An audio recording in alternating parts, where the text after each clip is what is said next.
Hari Om. Hari Om.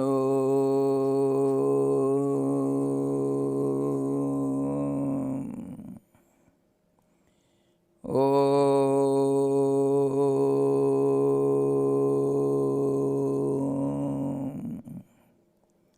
Shri Ganeshaya Namah.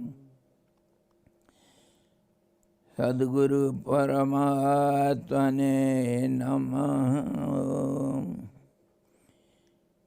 Guru Brahma, Guru Vishnu, Guru Deva Maheshwara, Guru Sakshat Param Brahma, Tasmai Shri Gurave Namaha.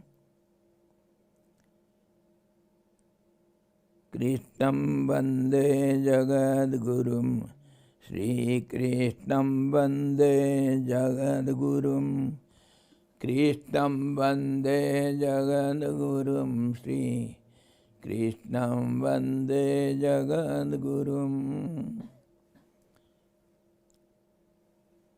Yogeshwara Krishna Bhagavan ki jai.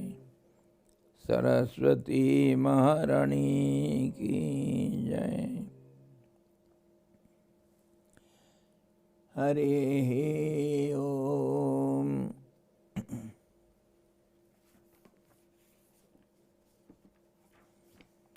हाँ भाई, आज बहुत बड़ा भयंकर चीज.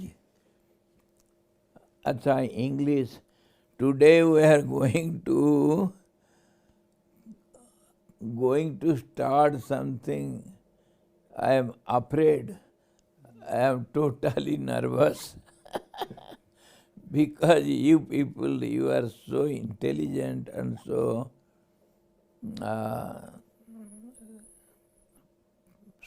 well versed in contemplating and putting questions. Yet you have chosen me.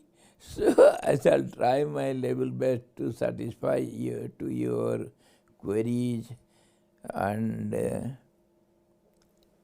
so let us have some confidence and faith on Lord Krishna, Saraswati, Ma Saraswati, and Gurudev, so that we shall try to understand Gita.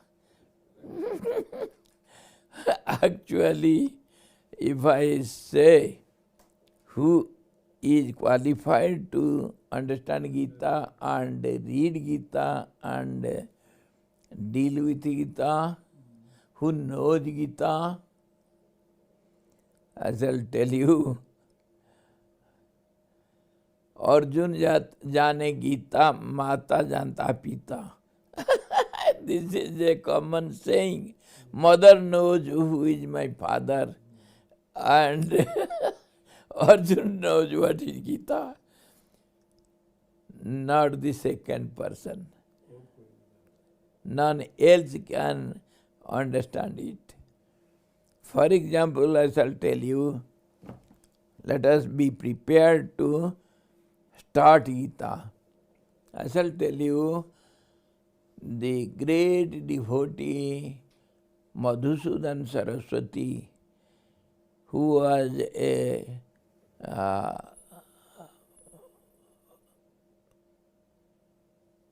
a great devotee of Lord Krishna. He did tapas to have Lord Krishna's darshan, and after long penance, he got that blessing, that grace of Lord Krishna. He got it. Lord Krishna appeared before him and was pleased on his devotion and his penance. So Lord Krishna asked him to know what for he wanted to meet Lord Krishna. What was your need? Come on, tell me, I shall fulfill it. So, Madhusudanji tells, Oh Lord, I am very much anxious on writing note on your nectarian words, that is Bhagavad Gita, what you taught to Arjuna. I want to have some explanation over it because common people cannot understand the most secret meaning of your Gita. It is so concise. Every word has so much meaning, and common people, ordinary people cannot understand the intrinsic meaning of it. So if you are pleased, my Lord, if you allow me, if you give me your consent,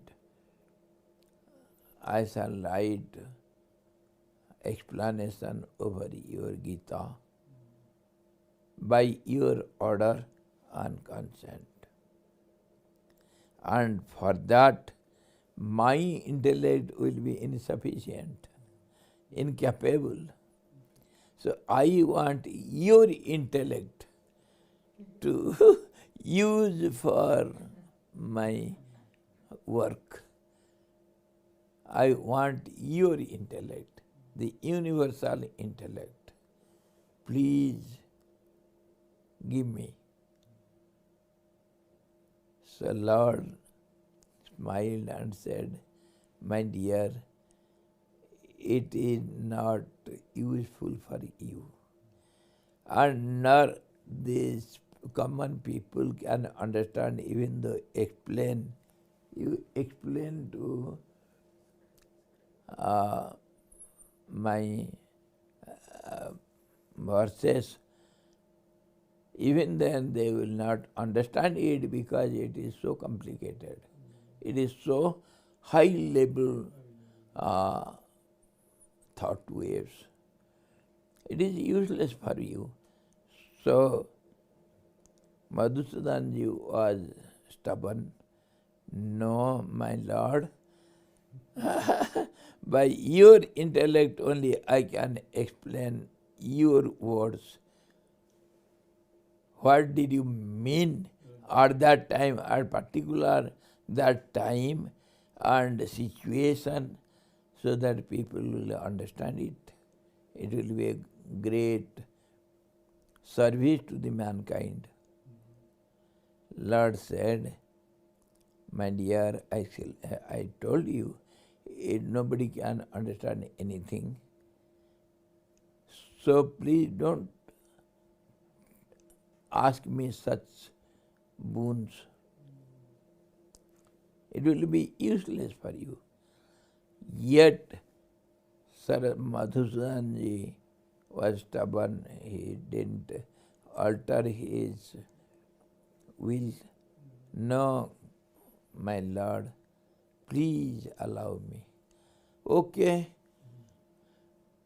I give you my intellect only for that time, as long as you are using it for explaining Gita. Rest of the time it will not be with you. Okay, try. Madhusudanji did it, and then the universal intellect disappeared, and Madhusudanji himself tried to enter through the tika, understood nothing, not even a single word. It is still more difficult than the original Gita stanzas. So, again he strived hard to have Lord's darshan, and again he said, Oh Lord, please, I saw I was a failure, and please bless me, I shall write comment on your Gita, so that at least some people can understand. In this way, when Madhusudan was unable to understand Gita, what to speak about us? And I shall tell you, really speaking, I have gone through hundreds of commentaries of Gita.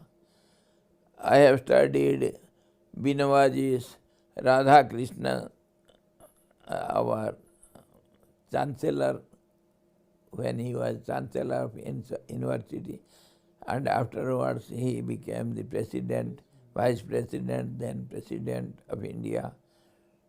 He was very, very highly educated, and his understanding was thorough.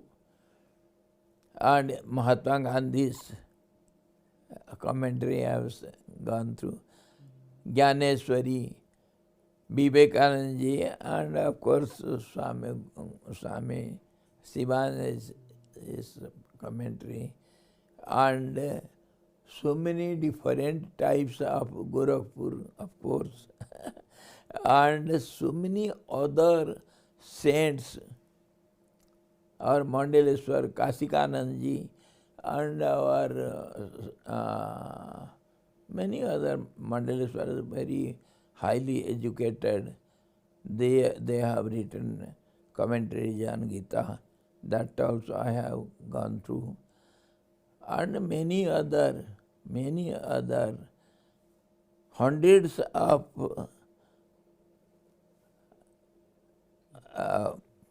commentaries I have gone through. Everywhere I saw some difference, no doubt. And that's how I will tell you, everybody sees some object from his angle of vision. That means according to his capacity of intellect, how much he can understand. And that's how I also see Gita from my intellect, and that is not enough. I'll assure you, whatever I say, it is not enough. It is not enough. But I can give you some way to think. You can think yourself on every stanza. I shall say one word of Gita is enough for the whole life.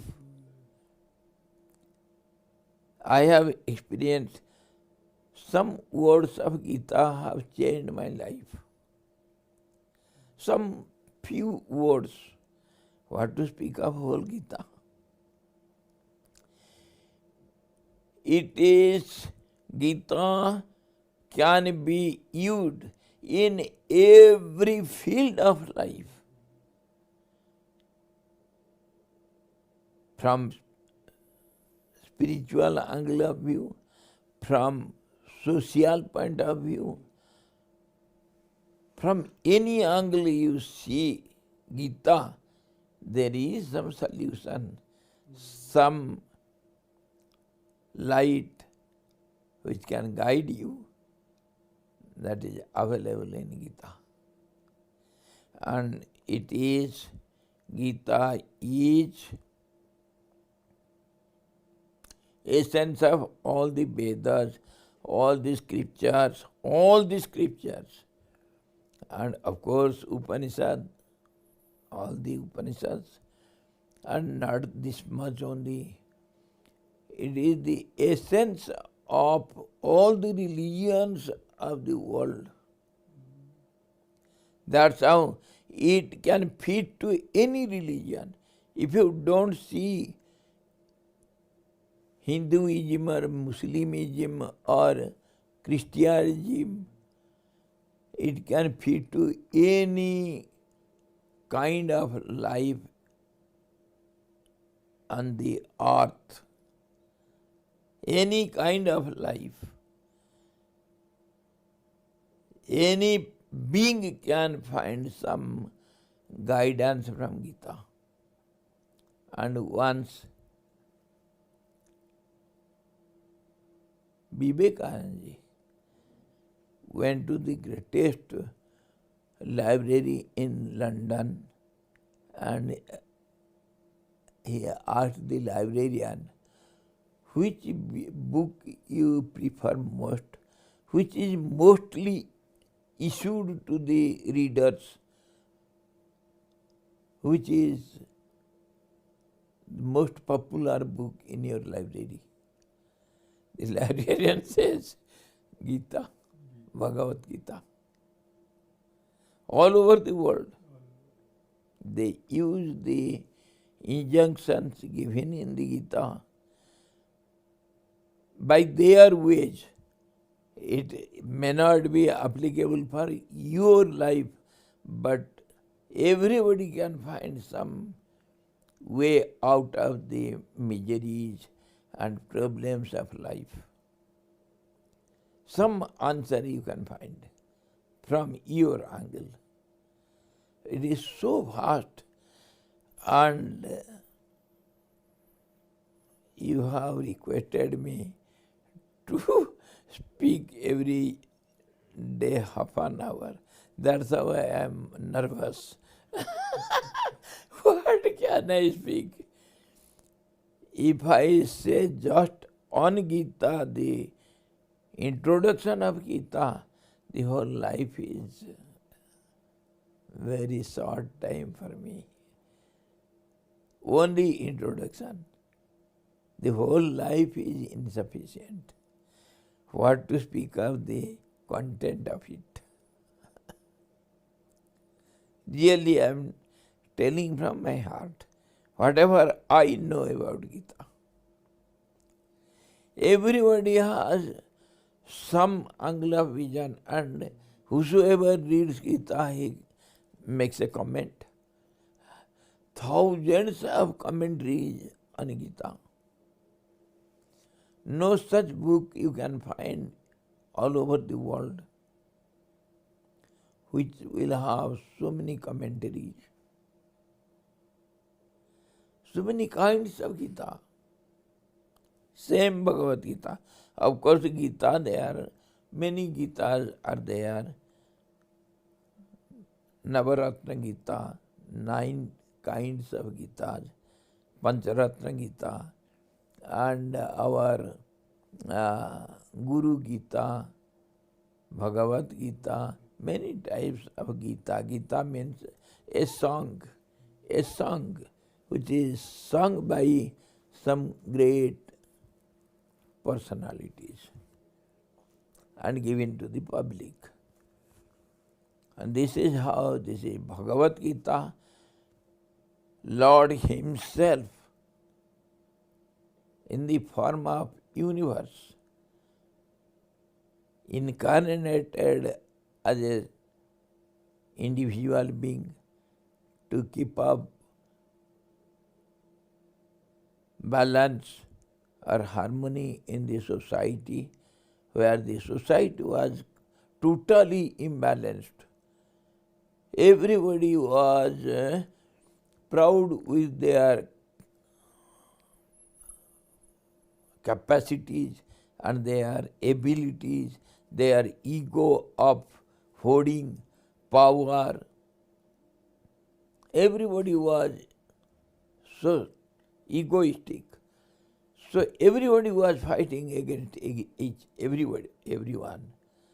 And there was complete imbalanced state in the society. So Lord incarnated as an individual body to bring the harmony in the society. Dharma sansthapanarthaya sambhavami yuge yuge. I incarnate with my power to keep up balance in the nature and in the society, so that my play goes on rightly, as I wish. It is his wish. Whenever he likes, he can do anything and everything. And that is seen in Lord Krishna's character, his lifestyle. And from Lord Krishna, we can learn from his life any phase of life successfully lived with full force. The childhood,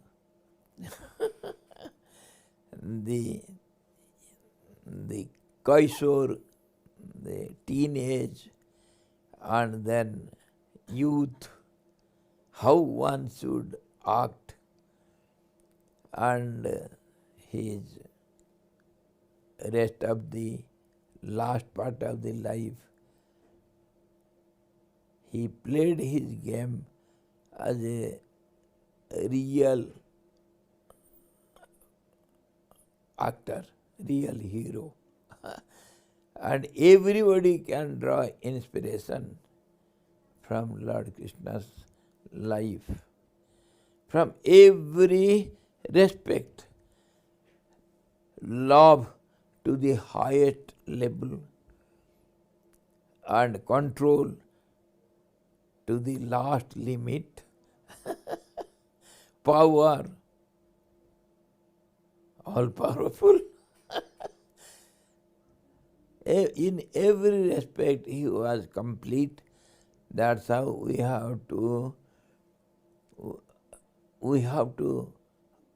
accept, we are forced to accept his supremacy as an individual being.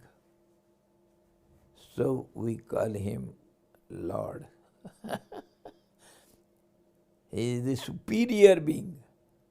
Of course, we know him as a being, but the superior most being, the universal being, which he showed many times to many one in different situations. He showed his universal form to Devaki. Devaki, his mother in the jail, she was bewildered what will happen, such a beautiful child. The Kansa king will come and kill him. So Lord Krishna showed his universal form to Devaki. Don't worry, I will take care of myself. I have come here for some particular important purpose. Nobody can do any harm to me. He showed it. And then he ordered Vasudeva, and Vasudeva obeyed him. The moment he was born as a child, since then he started his game, extraordinary, supernatural game. Hidingly, he was the bewildering power itself. What he says in Gita, by my order, my consent, Maya, the illusory power, plays the game according to my wish. She creates the creations and preserves it, and she destroys it by my order. And he showed that in every step of life. The whole world was at his feet by his will. Nobody can change his will. Whatever he wanted to do, he did it. Nobody could stop him. The great mighty kings, because of ego, they acted against him, but everybody was set all right. and he did his job to bring balance, harmony in the society. That will be possible when these egoistic, powerful, center, self-centered, these beings, when they are wiped out, then only there will be harmony in the society. That is what he did in Mahabharata. Many were for Mahabharata, many were against Mahabharata battle, but nothing could happen against his will. Many were trying to stop that battle, but Lord, from universal point of view, from absolute point of view, he didn't want the momentary solution for the problem. He wanted permanent solution for the problem. That's why inwardly he wanted the battle, so that all the great warriors with all those powers, supernatural powers, they should be deleted. They should kept aside. They should be kept aside. Then only the common, ordinary life will be in harmony. That is what happened. So that's how Gita is so important. Of course, you know, everybody knows Gita appeared in the battlefield only. So the greatest question, the first question comes, can knowledge done in such imbalanced situation in the battlefield? Can there be any such state? Some guru will teach something and some disciple can learn something in the battlefield? This will be the first question, first doubt. And people doubt how, when we read Gita, it takes some time. For common ordinary people, it takes at least 2 hours. If you are well versed in chanting, then you may chant all the Gita, 18 chapters in 1.5 hours. Let it be even 1 hour, never mind. Can somebody get 1 hour time in the midst of battlefield to talk and laugh and learn something and teach something? How it is possible? But no, there is no ground for doubt. Yes. Slowly we shall go through, and this is how the little introduction, how is Gita, what is Gita. Still more we have to know. Tomorrow we shall again start with introduction only. We should know something about Gita. Then only we shall enter into the puzzle. Okay?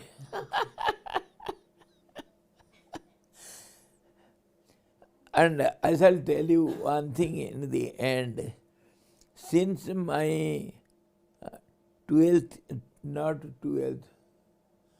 10th year, when I was a boy of 10, since then I have been reading Gita. It is His grace.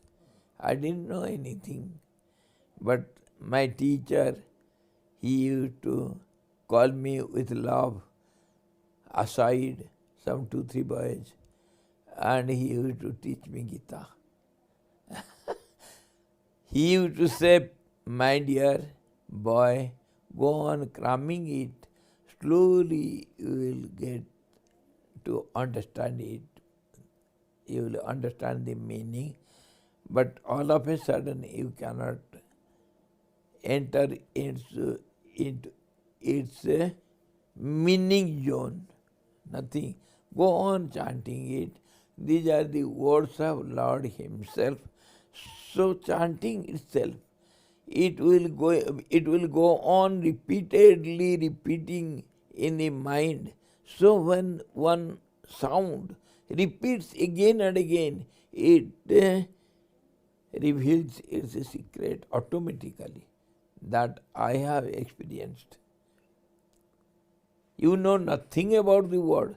Go on repeating it, and the meaning will be disclosed to you in the course of time, not then or there.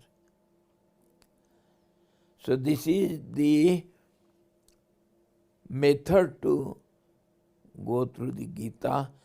If one can cram some stanzas, some slokas, even one word, it will positively help in the need of the hour in your life. If it settles in the brain, one word is enough to solve the whole life's problem. One word is enough. What to speak of whole Gita? It is so powerful, so deep in meaning, and so elaborate in its meaning also. So let us see tomorrow. Little more we shall know about Gita, where, how, why Gita appeared, and what is the purpose. What is the purpose? What is the essence? And all these we shall discuss very in shortcut as much we can. Let us see. Let us see. So tomorrow we shall again discuss on this introduction, and then we shall start with dhyanam, meditation, on whom we shall meditate to start Gita, and who is the authority, and how is he. And then we shall go through the glory of Gita. Of course, by the introduction we are discussing on the glory, the greatness of Gita. But some Sanskrit stanzas are there, and we shall go through it, and then we shall start the contents of Gita. 18 chapters, what do they contain, and then we shall start slowly with first chapter. Everything, of course, in detail, and we have to be summarized. Let us see. Half an hour is nothing. If you can allow, of course, it will be too much for you people. We can do it from 8:30 to 10:30.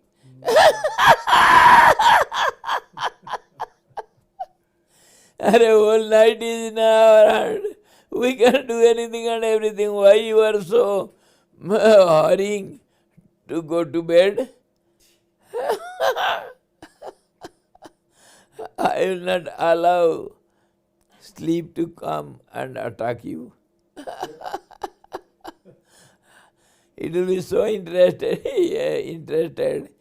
you will not feel sleepy.